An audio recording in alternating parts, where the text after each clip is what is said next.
Yeah, mate, we got hards on. We're going to the end. Got hards on. We're going to the end. Um, the Qatar, the Qatar Grand Prix had drivers feeling like that. That was me pretending to be dead or dying, and that's how it had the drivers feeling like they were literally about to die. Um, the Qatar Grand Prix, and everyone talks about. Sorry, my shirt's aligned. Please don't look at it. Everyone talks about right Singapore. Singapore's the drive, the drive where we put people in the mud, in the heat.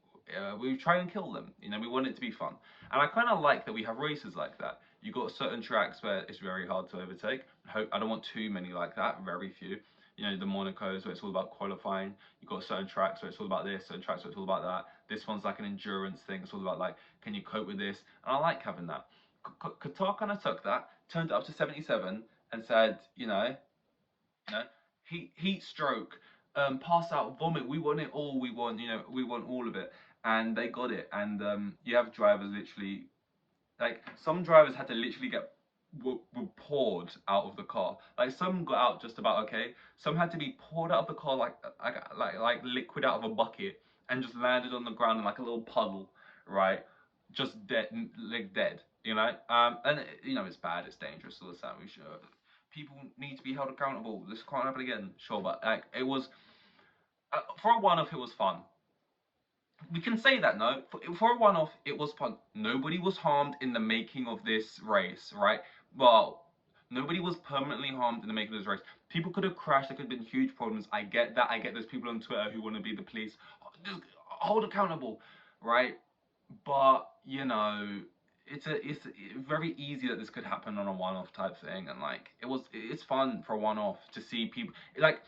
I'm sorry, I'm human. To see someone get out of a car, by the way, knowing that everyone's fine now, no big thing has happened, and to know that people are put through their paces, right? And especially in a sport that people complain, well, not complain, but some people would argue it's not even a sport. You're just sitting in a car. And I know that you have the G-force in every race, right? And there's things you have to still cope with on a physical level, right? But like to see them get out and just be like dead and sweating and like they've had to like put this shift in and like you see Piastri. Piastri's on the floor. You know, tap him. Is he still breathing? Like, you know what I mean? It's like really had to like put through it. Like vomit. Like it is kind of fun. It is kind of like fun for like. Oh, well, I'm not saying every time. You're kind of people passing out in corners and shit, slipping in and out of consciousness, right? When you're going 200 miles an hour, especially in such a high speed track, right? Is it high speed?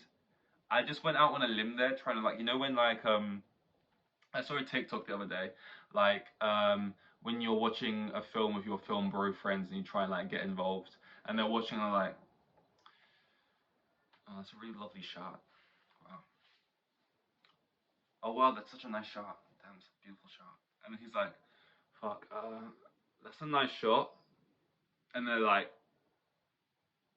why, why do you think that's nice? What's nice about it? I went on a whim there. It's a high speed track. Is it? I think it's more medium to low speed corners. No, I'm pretty sure it's a high speed track. They was whipping the cars around that shit like nobody's business. I'm high speed track. I'm a DTS fan, high speed track. But yeah, no, I like Qatar. I think Qatar might go on my list for one of the more fun tracks. I just kind of it's just out and out pacey, I like it. It's got the pace to it. But yeah, no. We should really get into the order of this, and we can kind of talk about everything while going through the order. We split this into three sectors. We got sector one, which is rate my quality. Sector two, the race rundown, and sector three, which is the soft, medium, hard awards. Um, so we got a sprint this week. I'm kind of done with the sprints. Like, it's fun in the moment, but they just feel so like, if you win this race, is it like a proper win? Like, does it feel as cool? Are you meant to celebrate it as such? Like, and I know why they changed it. I know the reasons for it, but I genuinely much prefer the sprints when it felt like they meant more when like it was giving the order for the race. When it's like you get tiny amount of points, at most you get 8 points. It's just like a little. It's basically like watching a friend. It's basically this little exhibition race, little fun thing to do for entertainment. Because it feels like there's nothing on the line. And same for the quali. So I didn't really want to speak about the quali and the race for it. It's just like Well done to Piastri for winning it. Wins his first race, technically. If it's what I mean. It's like hard. Is it like an asterisk win? Like, I don't know. But wins his first race ahead of Lando. Last week, people were going literally. Imagine if like, hey, funny thought, guys. Imagine if like Piastri wins a race before Lando. Wouldn't that be crazy? Because like the stats came out, like Lando is now secured the most points without winning a race, and then people are going, imagine if like Lando wins one before Piastri wins one before Lando. Wouldn't that be crazy? It might happen. Who knows? Maybe next season we'll find out. And then immediately next weekend, Piastri wins before Lando. And Lando kind of was off it all weekend. Like, not. He went from P10 to P3, so it wasn't exactly off it. But in terms of like quality, he could have put it on pole probably twice. I can't remember what even happened in the sprint to him. But I feel like something happened to him in the sprint. I just felt like he was a bit off it this weekend, and Piastri sort of said thank you and walked right through. You know, Piastri, like, I don't know why am I keep speaking on this. Piastri, the way he acts, winning a race, coming last, he's kind of just like meh, meh. Like, I'm pretty sure he won the race. He's just kind of like, yeah, thanks to the team. It's a really nice feeling, you know. Is that all you have to give? You know, like, I know drivers on that track who would kill. Honestly, Sergio Perez right now would kill for just some of what Piastri is doing. But yeah, I'm gonna give quality actually a 7, even though I've just shit talked sprints and that. Because I can't remember why I'm giving it a 7. Verstappen was on pole, so that takes off some points. Russell Hamilton, I think it's because like you got some excitement there. Piastri was like that 6th, right, and Lando was 10th. It's a little late drama there for the McLaren, so for them getting knocked down. Some late excitement there. Look, as a personal bias type of thing, obviously I'd prefer if Hamilton was above Russell. Stuff like that, but ultimately, I think this order led to an exciting start to the race.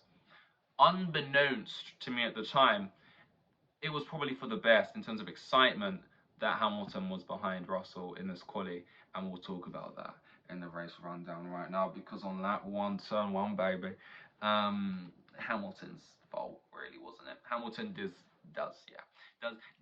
These are what happens when you don't leave the space, right? And crashes, and it's so annoying because for a split second you watch him go around that corner and you're thinking, he's taking Verstappen as well. Like, he's getting. I don't know why I just turned into Will Buxton there. He's taking Verstappen as well.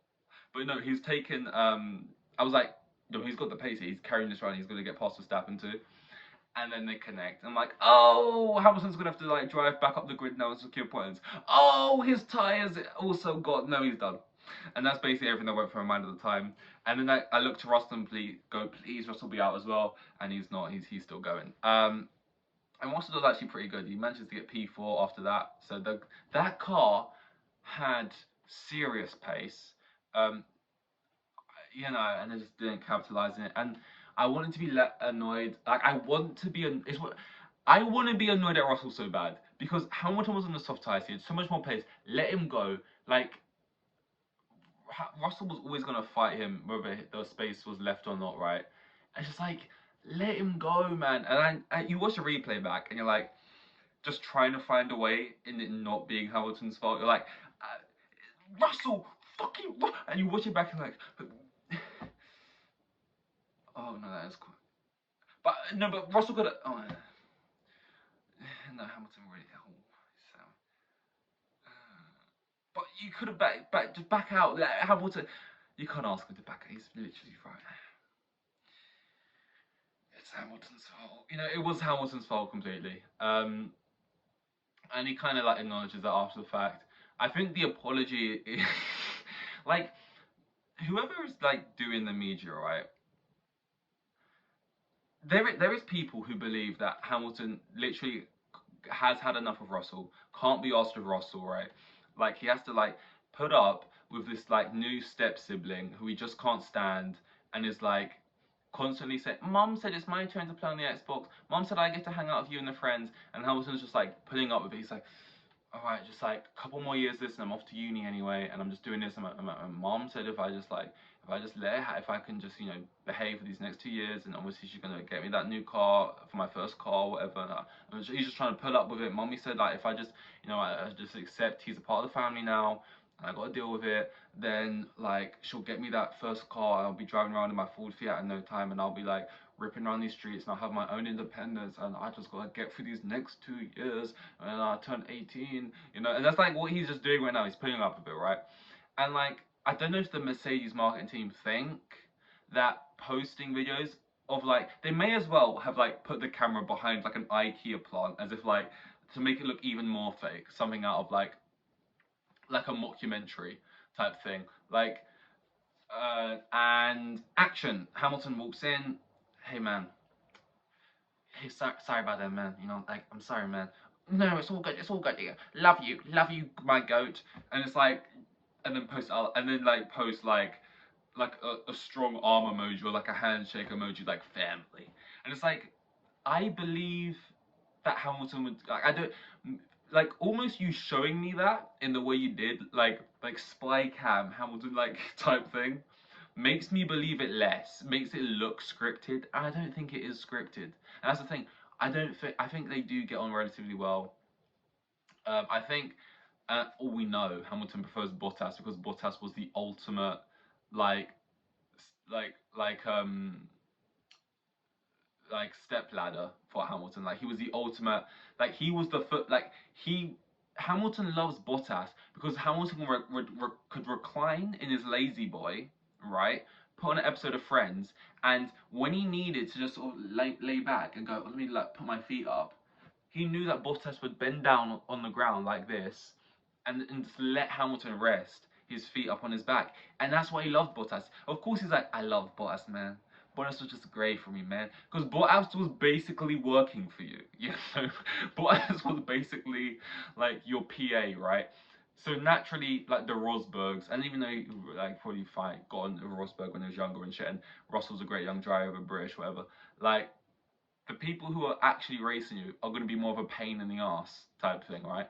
Um, but I do think they get on. Like you see them sometimes in the off season, like go surfing together and shit. Like I want to get Russell and do some crazy stuff. Yeah. Um, but when they force video, I didn't even look at what the replies were. But when they post videos like that, it makes me pull the other way and think, did they? Even though I know they do, but it just looks extra bad. Um, but yeah, no, they crash out. It was Hamilton's fault, although everyone's trying to find a way for it to be Russell's fault. And ultimately, it just needs to be managed better. I saw a red flags clip. I need to like add a section of this, which is just me basically reacting to points the red flags podcast made, because I watch that. Yeah, I watch it a lot.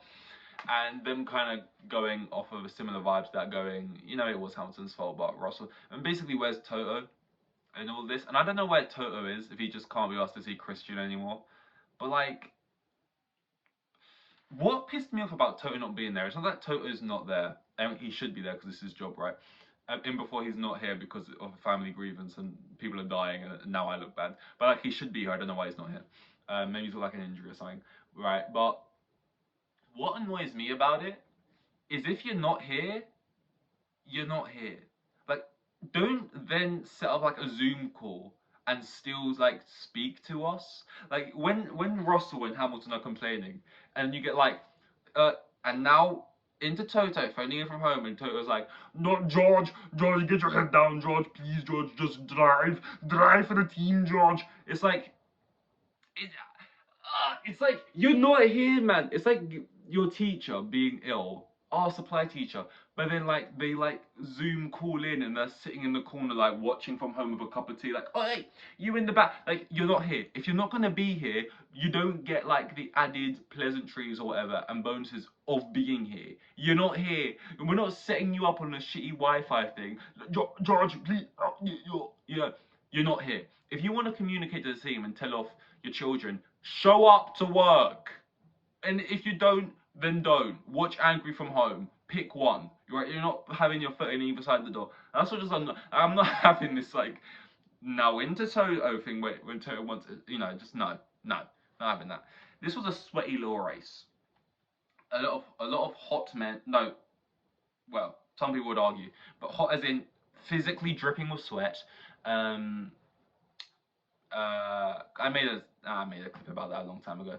Um, Something about Formula One. I'm not going into this again. But yeah, sweet little race. Lance Stroll is over it. A part of me was like, when you said he was passing out in the car, like you're just kind of, passing out like into corners. I was thinking, do you mean from like being ill, or do you just mean from boredom? Because this whole weekend, Lance Stroll has looked pissed off, done with it, and like he wants to do anything else with his riches that he definitely has. Like, you know how like the narrative has been, Lance Stroll's father, Lawrence Stroll, who owns the team, is the reason he's even still here, because he's not going to kick his son out, right? I'm now starting to think, right, like Lance wants anything but to be here. Like, this is now a burden to Lance. It's not like, yay, my dad keeps me in the team, like he'll never get rid of me. It's like, no, it's Lawrence going, you're never leaving, son. You're here forever. Like, like you're not doing anything else if you want to, you know? And it's actually the flip of it. Because this whole weekend is like the car shit, I drove shit, like he did an interview where he gave a grand total, he got asked 3 questions, and he said he said it all in 4 words, very Kimi Räikkönen. He was like, I can't remember what it was. He said something. His answer was like don't know, shit, keep driving, and then he just walks off like, and that was his answers. And it's like, were you passing out in the car because of heat exhaustion, or because like I could take it. Like, is he just bored of driving? Like, is he bored of incompetence? Is he bored of like I don't know what he's angry about. Because I saw someone say Lance Stroll is so done with this sport, and then someone else say this sport is so done with Lance Stroll. So like I'm unsure on it. Like if he wants nothing else to, I don't really know what's going on with Lance. I actually don't have a problem with Lance though. We spoke about Piastri getting that win for Lando. He seems to be dealing with it relatively okay. Although in every single interview, he's just taking it as an opportunity to basically call himself shit. I'm just shit. I'm shit at everything. I'm just a shit driver. When you see Piastri ahead of me, I just think fuck me and fuck my life. I'm so shit. But it's just like, all right, relax. You still got P3 from P10. He had a really good race. Honestly, a couple more laps. Like Piastri did pretty well because he was charging him down, and the Piastri like put his foot down, to be fair to him, and like just about managed to get it over the line. Like he minimized the amount Norris was gaining. But I do think with like an extra 2-3 laps, I mean he basically got into DRS on that final lap, so he probably would have caught him. But that win will come. I think a lot of people are quick to jump on the whole Piastri is way better than Lando. Piastri is going to be better than Lando in no time. Like, this is Piastri's rookie season. Piastri like won F2 in like his first year, won F3 in his first year, whatever. Not many people have done that. And like he's just going to be so much better, because if it's just his first season, he's already competing with Lando, then he's only going to improve. But at the same time, like I know it's his rookie season, and that so in that sense, Norris has way more experience, right? In terms of Formula One, but I'm pretty sure Piastri's only a year younger than Lando. It's not like Lando's like some 24-year-old and Piastri's like 19. I'm pretty sure Lando is 23 and Piastri's 22. I think you could correct me on that, right? But Lando is still also only going to improve. Like Piastri, yeah, he's gonna improve crazy, but Lando is only gonna improve as well. He's also a young driver, you know. And if you look at his podiums, I think they were showing it. He got 1 podium in 2020, then you got 5 in 2021. No, he got 1 podium in 2020. He got 4 in 2021. He got 1 in 2022, and then now he's on to 5 in this season and counting. So like obviously a dip there with the car wasn't as good, but he's still going like this in podiums. Like he is still constantly improving along with the car obviously as well.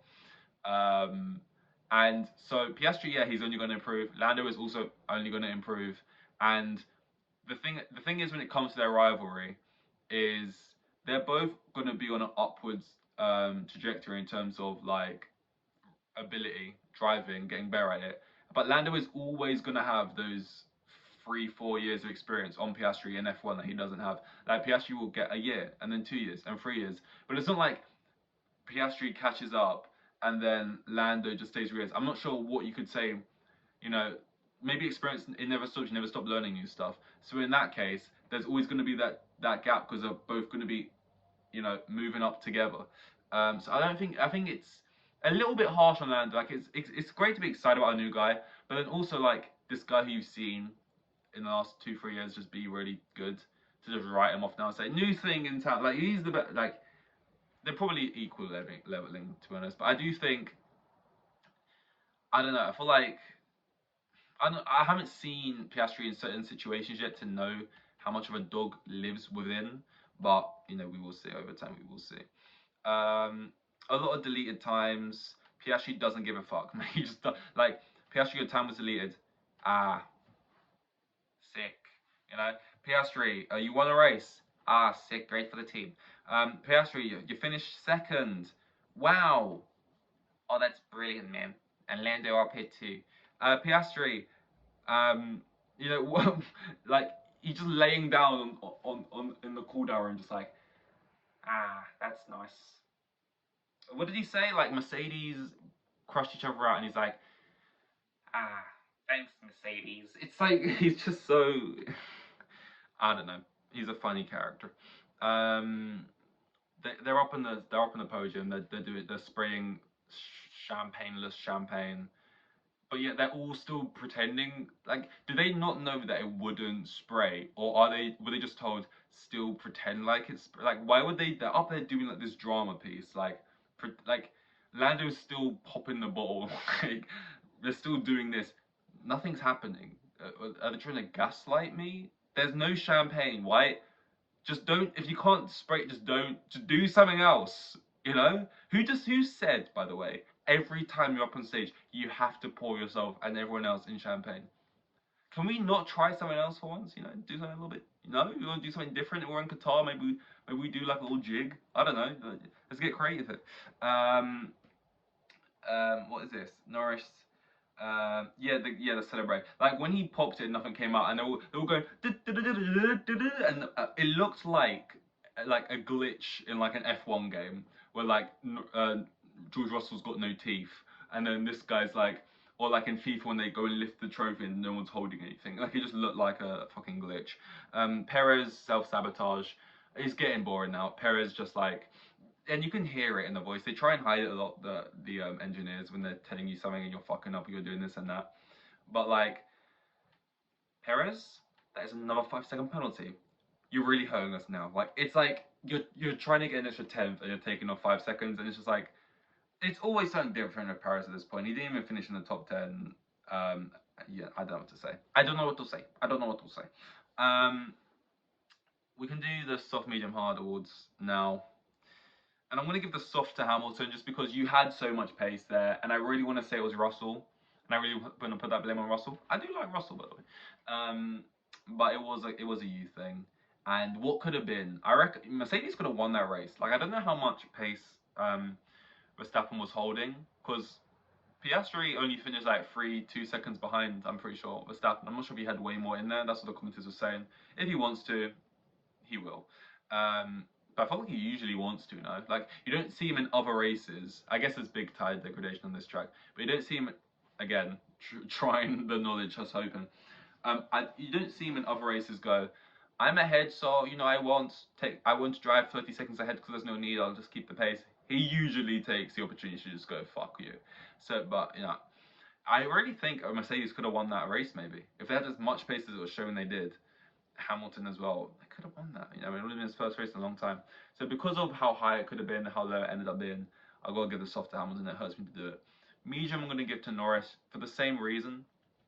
He had kind of a mid-weekend. Like, I think, yep, really good from P10 to P3, but also there's a lot of pace in that car, clearly, and you're a good driver.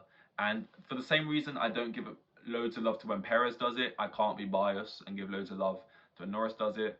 So it's the medium award. Normally, he could have had 2 poles this weekend, and he could have been a race winner this weekend. That's gonna eat you up at night, like a bed bug does. They're on the mind. I've been reading the news. Piastri gonna get the hard award. Gets his first win. Who would I be not to give it to him? No one else was really calling my name. And he kind of had Lando's number this weekend. He kind of basically wasn't fucking up when Lando was. And yeah, he just keeps it cool, man. He keeps it cool, and I think that's something that, like that. I think Norris is a lot more emotional than Piastri, which might come into play at some point in the future. Whether that's fighting for wins or this and that, I don't know. Like, Norris is like this. He's this young rocker, like like he's this wear my heart on my sleeve and this and that. He's like kind of this more, you know, the ups and downs. He feels everything. Whereas Piastri is like this tech CEO. He's the Mark Zuckerberg, and he will sit there and they'll go, "How much did you dilute your shares down to?" And then Piastri will go, less than 1%, and he won't even dead behind the eyes. Like that can do a lot for you in this sport. So we'll see. This is hard on though. I haven't seen that film in a long time, so I've probably completely misquoted that social network. But yeah, this is hard on. Oh my god, that's the first time I switched hands with holding this, and I'm not showing you because it's disgusting. My left hand is very sweaty. Hard on podcast. Got the hard on. We're going to the end, man. We're going to the end. I'll see you guys in the next race. I think it's Austin. We might see Danny Rick back, so that's exciting. Liam Lawson, it was nice knowing you. But yeah, thank you, Dankeschön. Goodbye.